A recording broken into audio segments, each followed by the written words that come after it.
কিয়ামতের দিন মানুষের সম্পদ এবং মানুষের সন্তান সন্ততি কাজে আসবে না, তবে যে ব্যক্তি পরিচ্ছন্ন দিল নিয়ে উপস্থিত হবে সেদিন সেটাই কাজে লাগবে, সেটাই তার নাজাতের জন্য যথেষ্ট হয়ে যাবে। সুবহানাল্লাহ। আমার ভাইয়েরা, এই পরিশুদ্ধ দিল হচ্ছে নাজাতের অন্যতম শর্ত। এজন্য আল্লাহ পাক বলছেন, ক্বাদ আফলাহা মান যাক্কাহা ওয়া ক্বাদ খাবা মান দাসাহা।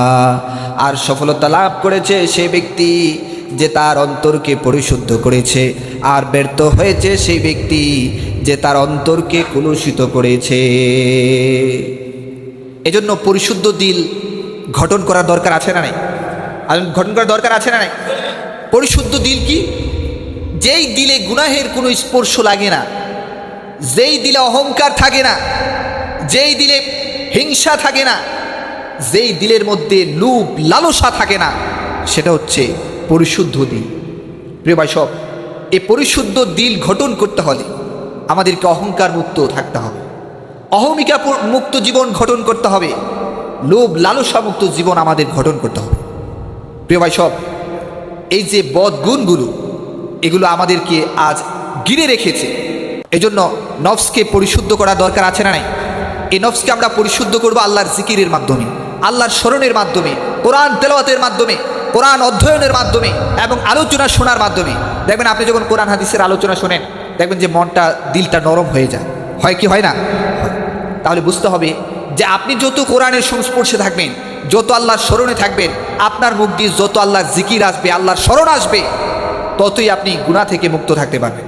কিন্তু আমাদের ম্যাক্সিমাম মানুষের স্বভাব হচ্ছে এই মুখ দিয়ে শুধু অন্যের দোষ, অন্যের ত্রুটি, অন্যের ভুল, কিন্তু এই মুখ দিয়ে আল্লাহর জিকির, আল্লাহর স্মরণ আমাদের খুব কমই হয়। এবং আল্লাহর জিকির আর স্মরণের জন্য শুধু নির্দিষ্ট সময় সীমাবদ্ধ করলে হবে না, বরং জীবনের সকল ক্ষেত্রে আল্লাহর জিকির। জিকির শব্দের অর্থ আল্লাহর স্মরণ, অর্থাৎ আপনি সর্বাবস্থায় চলাফেরায় জীবনযাপনে আল্লাহর জিকির করবেন। এই জিহ্বাকে সবসময় আল্লাহর জিকিরের মাধ্যমে ভিজিয়ে রাখবেন, সিক্ত করবেন। সেটা কি? যেমন আপনি একজন মানুষের সাথে দেখা হয়েছে, সাথে সাথে সালাম দিলেন, আসসালামু আলাইকুম রাহমাতুল্লাহ। এখানে আল্লাহর স্মরণ আছে না নাই? আপনি একজন মানুষের উপকার করলেন, আপনি ঘরে ঢুকলেন, সেখানেও দোয়া আল্লাহর জিকির আছে না নাই? ঘর থেকে বের হলেন, সেখানেও আল্লাহর জিকির আছে না নাই? সর্ব অবস্থায় আল্লাহর স্মরণে, আল্লাহর জিকিরে থাকা। আপনি ব্যবসা বাণিজ্য করতেছেন, ব্যবসা বাণিজ্যের লেনদেনের ক্ষেত্রে, কথাবার্তার ক্ষেত্রে আলহামদুলিল্লাহ, তারপর হচ্ছে সুবহানাল্লাহ, আল্লাহু আকবার, এই বাক্যগুলো উচ্চারণ করার দরকার আছে না নাই? আল্লাহ রাব্বুল আলামিন আমাদেরকে সর্ব অবস্থায় তার জিকিরের উপর, তার স্মরণের উপর থাকার তৌফিক দান করুক। আল্লাহ তাআলা আমাদেরকে একটি